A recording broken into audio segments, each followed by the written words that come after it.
नमस्कार, स्वागत है आपका। आपके साथ में हूं अमित गर्ग शुक्ला। चलिए देखते हैं खबर 1 मिनट यानी 1 मिनट में खबरों का पूरा विश्लेषण। कल से शुरू होगा यूपी विधानसभा का शीतकालीन सत्र। 3 दिनों तक चलने वाले इस शीतकालीन सत्र में सरकार अनुपूरक बजट, लेखानुदान पेश करेगी। शीतकालीन सत्र को लेकर आज कार्य मंत्रणा समिति की बैठक हुई।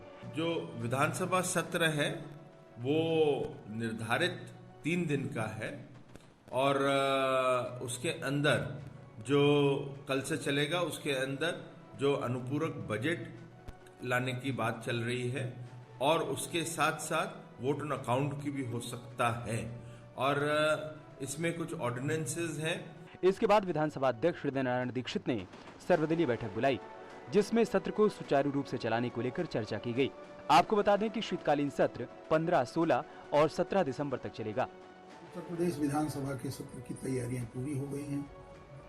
हमने सुरक्षा की दृष्टि से पुलिस की एक बैठक ली है और कार्य मंत्रणा समिति की बैठक भी अभी हुई है।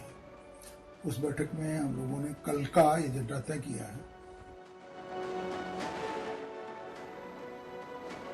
उत्तर प्रदेश और उत्तराखंड समेत कुल 5 राज्यों के विधानसभा चुनाव की तारीखों का ऐलान जनवरी में हो सकता है।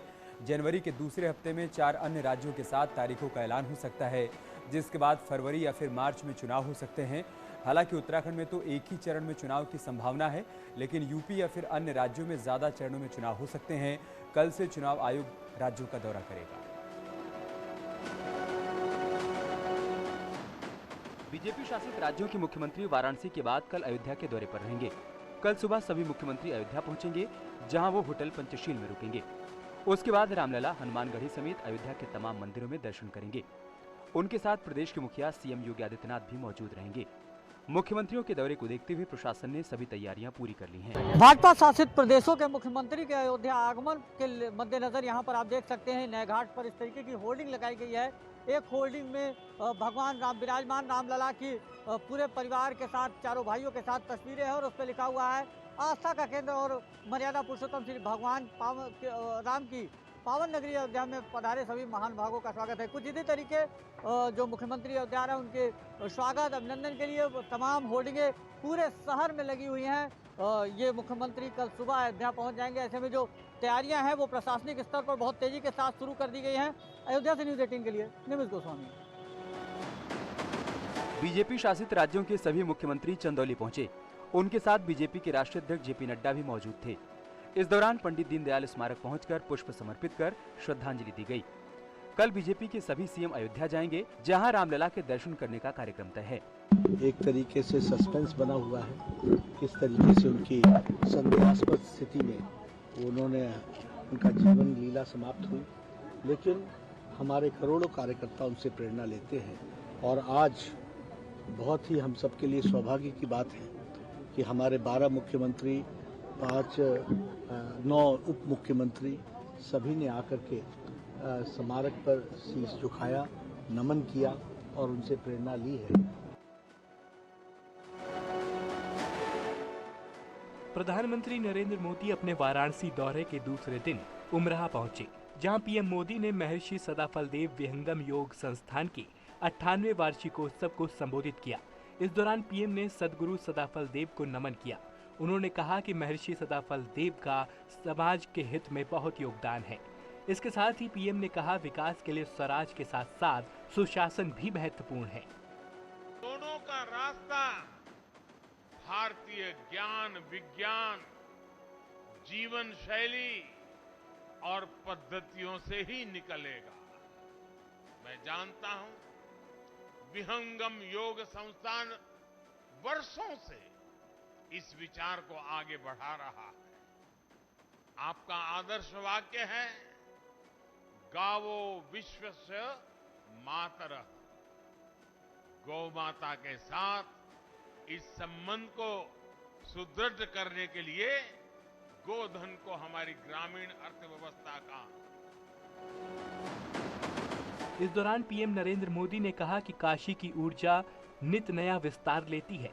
कल काशी में भव्य विश्वनाथ धाम का लोकार्पण किया गया। इस दौरान प्रधानमंत्री ने कहा कि काशी से तय होता है कि देश के विकास का रोड मैप क्या होगा।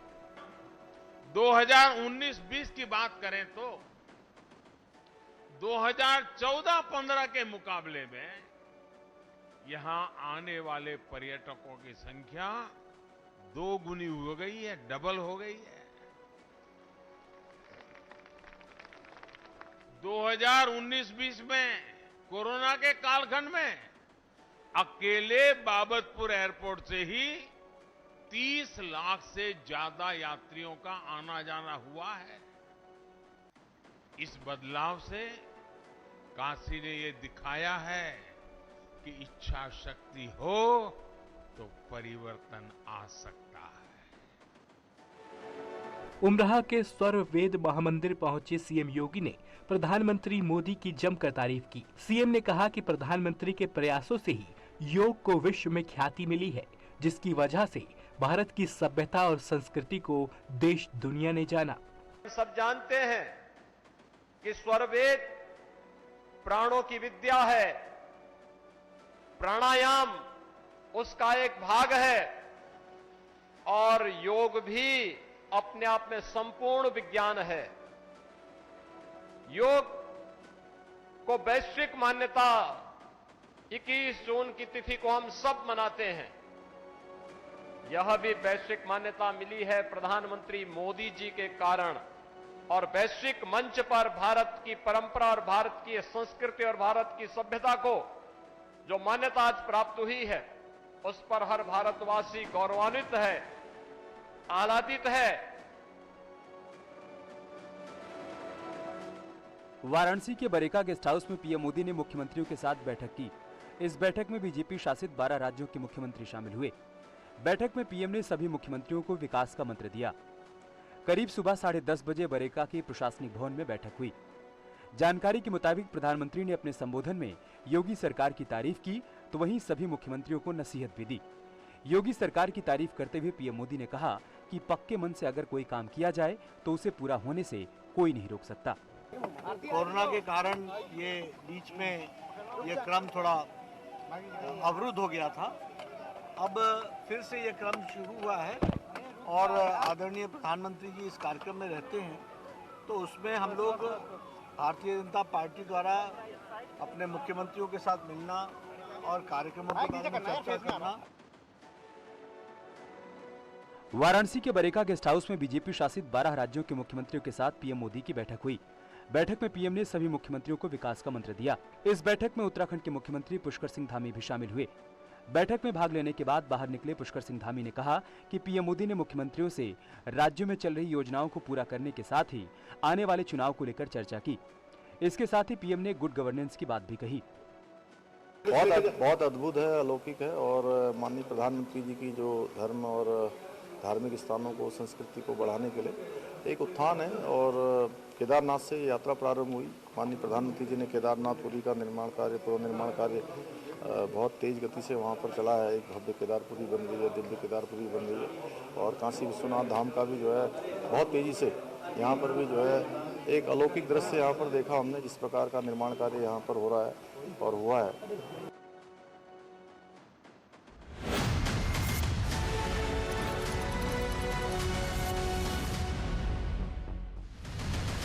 को लेकर लोगों का हंगामा, अर्धनग्न होकर कलेक्टर